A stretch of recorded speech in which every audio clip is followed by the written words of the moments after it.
काँग्रेस नेते राहुल गांधी यांच्या अडचणी वाढण्याची शक्यता आता निर्माण झालेली आहे। 2 वेळा समन्स बजावल्यानंतर पुणे न्यायालयात राहुल गांधी हजर झालेले नाहीयेत, त्यामुळे त्यांच्या विरोधात गैरजमानती अटक वॉरंट काढण्याची मागणी वकील संग्राम कोल्हटकर यांनी पुणे कोर्टात केलेली आहे। राहुल गांधी यांनी स्वातंत्र्यवीर सावरकर यांच्या संदर्भात केलेल्या वक्तव्याबाबत पुणे न्यायालयात बदनामीचा खटला दाखल झालाय, त्यावर सुनावणी झाली आहे। या सुनावणीला हजर राहण्याचा समन्स राहुल गांधी यांना बजावण्यात आलं होतं, मात्र ते हजर राहिलेले नाहीये।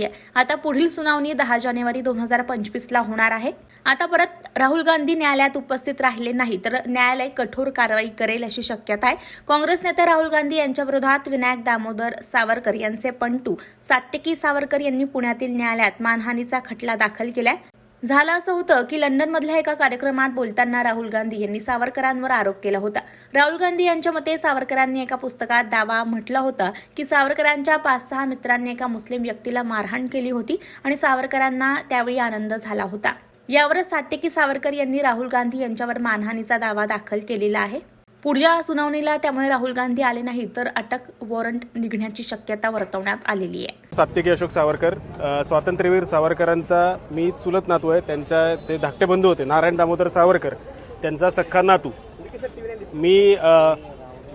राहुल गांधी यांच्यावर मानहानीचा दावा दाखल केलेला आहे एप्रिल 2023 मध्ये आणि आज त्याची सुनावणी होती।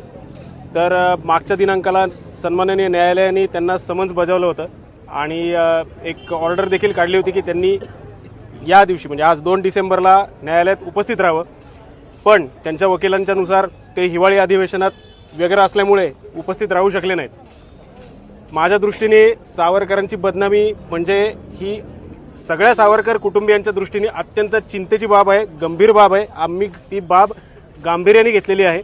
सावरकरांचे जे काही समर्थक असतील त्यांच्या भावना आमच्यापर्यंत पोहोचलेल्या आहेत, तीव्र भावना आहेत आणि केस दाखल करून समन्स पोचून सुद्धा राहुल गांधी जर न्यायालयासमोर येत नसतील तर ते जे संविधान घेऊन सगळ्या सभांमध्ये जात असतात, सगळ्या सभांमध्ये संविधानाच्या बाजूने बोलत असतात, संविधान रक्षक सभा घेतात, त्याला काही अर्थ उरत नाही।